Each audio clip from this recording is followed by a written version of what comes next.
अस्सलामुअलैकुम वरहमतुल्लाहि वबरकातुहू। स्टूडेंट्स, मैं उम्मीद करती हूँ कि आप सब लोग अपने घरों में खैर खैरियत से होंगे और अपने पेरेंट्स के साथ बहुत ही अच्छा वक्त गुजार रहे होंगे।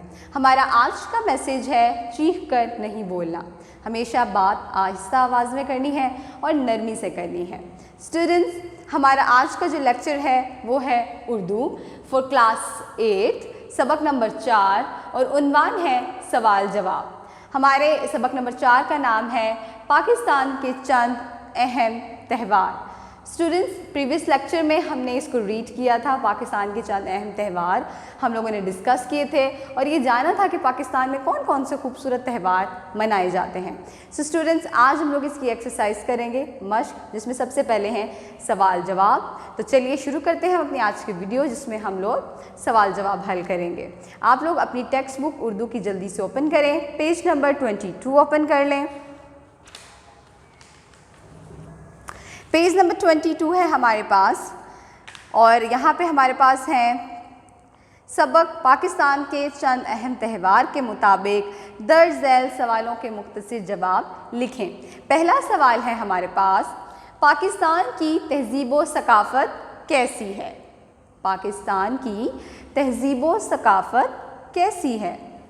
यानी पाकिस्तान में किस तरह की तहज़ीब है, किस तरह की सकाफ़त है? इसका जवाब है जी पेज नंबर 19 पे। ओके स्टूडेंट्स, पैराग्राफ सेकंड है हमारा और पेज नंबर है 19। आप लोगों को इसलिए मैंने कहा है कि बुक्स ओपन करें ताकि हम साथ साथ इसको सॉल्व कर सकें।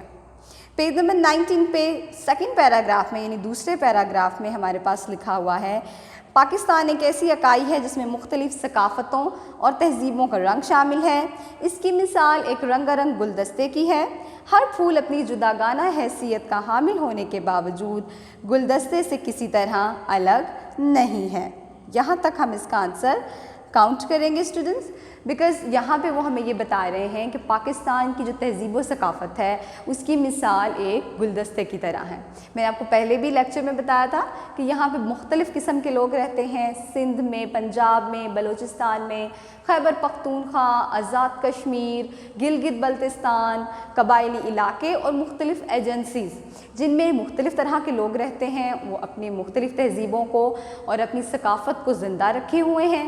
इसलिए पाकिस्तान की आपको सकाफ़त में हर तरह का रंग मिलेगा। ओके स्टूडेंट्स, नेक्स्ट क्वेश्चन है पेज नंबर 23 पे। पेज नंबर 23 पे सेकंड क्वेश्चन है हमारे पास, लोक वर्षा के मेले में कौन सी अशिया की नुमाइश होती है? Students, we have answer on page number 20। हमारे पास सफ़ा नंबर 20 में इसका आंसर है कि लोक विरसा यानी जो इस्लामाबाद में एक कल्चरल हेरिटेज का जो हमारा एक खूबसूरत सा इदारा है उसके जो है थ्रू जो एक खूबसूरत सा मेला मुनक्कद किया जाता है, उसमें कौन कौन सी अशिया की नुमाइश होती है? तो उसमें स्टूडेंट्स यहाँ पे लिखा भी हुआ है, आप पैराग्राफ में से देख सकती हैं कि मुख्तलिफ़ सूबों की दस्तकारियों और घरेलू सनतों की नुमाइश होती है और इसके अलावा हाथों से तैयार की हुई मुख्तलिफ़ चीज़ें भी नुमाइश के लिए रखी जाती हैं।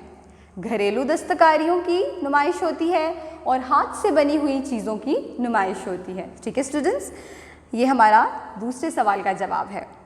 सवाल नंबर 3 है हमारे पास, कोई से 4 मजहबी त्यौहारों के नाम लिखें। कोई से 4 मजहबी त्यौहारों के नाम लिखें। स्टूडेंट्स, 4 आपने मजहबी त्यौहार लिखने हैं, ये तो बहुत आसान है। पहले तो आपको ये पता होना चाहिए कि मजहबी त्यौहार होते कौन से हैं। वो त्यौहार जो हमारे इस्लाम ने, हमारे मज़हब ने हमें बताए हैं और हम उसके थ्रू जो है वो मनाते हैं। तो सबसे पहले तो हम ईद उल फित्र मनाते हैं, फिर ईद उल अज़हा हमारा एक इस्लामी त्यौहार है। इसके अलावा हमारे पास यहाँ पे पेज नंबर 20 पे पेज नंबर 20 पे हमारे पास मुख्तलिफ़ यहाँ पे मजहबी त्यौहार जो हैं वो शामिल हैं। पैराग्राफ की 4th लाइन में लिखा हुआ है, हमारे मजहबी त्यौहारों में शब बारात, शब मेराज, ईद उल फित्र, ईद उल अज़हा, योम आशूरा मुहर्रम और जश्न ईद मिलादुन नबी सल्लल्लाहु अलैहि वसल्लम ख़ास अहमियत के हामिल हैं। आप इनमें से कोई से भी 4 लिख सकते हैं और जो आप लोगों को लगता है इजी, आप इजीली याद कर सकेंगे, आप उनके नाम लिख सकते हैं। ठीक है स्टूडेंट्स, हमारा अगला सवाल है पेज नंबर 23। पेज नंबर 23 पे हमारे क्वेश्चंस हैं। ओके, अगला हमारा जो सवाल है वो है, सिंदूर का मुहल्ले वकू बयान करें। सिंदूर का मोहल्ले वकू। मोहल्ले वकू का मतलब स्टूडेंट्स कि ये इलाका कहाँ पे है, ठीक है, कहाँ पे है ये इलाका, सिंदूर का जो इलाका है वो किस जगह है। स्टूडेंट्स क्लियर हुआ आपको, मोहल्ले वकू यानी कहाँ पे है ये। अब इसका जो आंसर है वो पेज नंबर 21 पे है। पेज नंबर 21 पे लिखा हुआ है हमारे पास सिंदूर का पोलो त्यौहार, वहीं हमारा ये आंसर भी है। पाकिस्तान के शुमाली इलाका जात को सयाहों की जन्नत कहा जाता है। सिंदूर का खूबसूरत और दिलरुबा इलाका भी इनमें शामिल है। गिलगित और चित्राल के दरमियान सिंदूर का दर्रा, कराकरम, हिंदुकश और पामीर के पहाड़ी सिलसिलों का संगम है। ये आपके पास इसका आंसर है। स्टूडेंट्स आपने इसको जो है अच्छे से देख लेना है कि आपके पास सिंदूर का जो मोहल्ले वकू है वो कहाँ है, ठीक है। नेक्स्ट क्वेश्चन है, समंदर की सतह से सिंदूर की बुलंदी कितनी है। समंदर की सतह से सिंदूर की बुलंदी कितनी है। स्टूडेंट्स चूँकि मैं आपको बता चुकी हूँ शुमाली इलाका जात में है, पहाड़ी सिलसिलों में है, तो पहाड़ हमेशा समंदर की सतह से ऊंचे होते हैं, तो इसीलिए जो सिंदूर का इलाका है वो भी ऊंचा है। तो वो पूछेंगे आपसे सवाल में ये कि आप बताइए कि कितना वो सतह समंदर से ऊंचा है। तो देखते हैं इसका आंसर भी उसी पेज पे हमारे पास है जहाँ पे हमने अभी दूसरे सवाल को देखा। सिंदूर समंदर की, पेज नंबर 21, सिंदूर समंदर की सतह से 3738 मीटर की बुलंदी पर वाक़े है। 3738 मीटर, ठीक है जी, ये इसकी बुलंदी है सतह समंदर से। ये थे हमारे क्वेश्चन आंसर्स, कंप्लीट हो गए हैं। नेक्स्ट देखें हमारे पास जो है वो टिक करना है आपने किसी एक ऑप्शन को। 4 ऑप्शन दिए गए हैं, आपने उसमें से किसी एक ऑप्शन को टिक कर देना है। इनको हम जल्दी से सॉल्व कर लेते हैं। पेंसिल्स आपके पास होंगी, जल्दी से आप इसको करते जाएं। पहला है जी हमारे पास पाकिस्तान की तहजीब व सकाफ़त की मिसाल। ऑप्शंस, एक फूल की, एक रंगारंग गुलदस्ते की, एक खूबसूरत दरख्त की या हरी भरी घास की। स्टूडेंट्स आई नो आपको आंसर पता है जी, आंसर है हमारे पास एक रंगारंग गुलदस्ते की, यानी ऑप्शन नंबर 2। इसको आप सर्कल कर देंगे, टिक कर दें। पाकिस्तान के मुख्तलिफ इलाकों के लोगों को एक लड़ी में परो दिया है। किसने परो दिया जी। हमारे पास ऑप्शंस हैं, लिसानी नज़रिए ने, कबायली नज़रिए ने, सूबाई नज़रिए ने और आखिरी ऑप्शन है इस्लामी नज़रिए ने। आपको तो पता है कि हमारे मज़हब ने हमें जोड़ा हुआ है, हमारे इस्लाम ने हमें जोड़ा हुआ है। इस्लामी नज़रिए ने जो है पाकिस्तान के लोगों को एक लड़ी में परो के रखा हुआ है। ऑप्शन 4।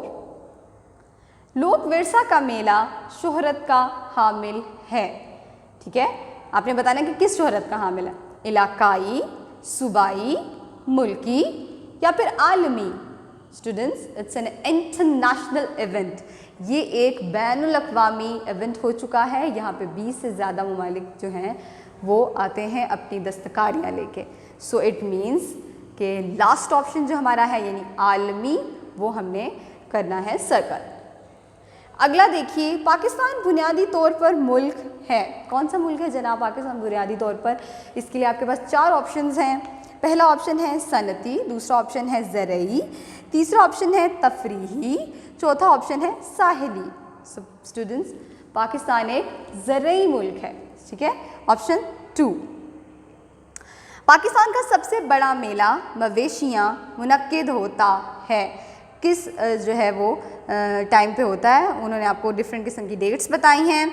जनवरी के आखिरी हफ्ते में, फरवरी के आखिरी हफ्ते में, मार्च के आखिरी हफ्ते में या फिर अप्रैल के आखिरी हफ्ते में। So the correct answer is फरवरी के आखिरी हफ्ते में, यानी second option is right option. Page number 24, Lok Virsa के ज़ेर एहतमाम मेले का इनकाद किया जाता है।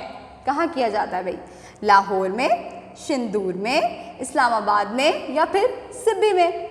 स्टूडेंट्स आपको आंसर पता है, इस्लामाबाद में, ठीक है जी। ऑप्शन 3 इस्लामाबाद में।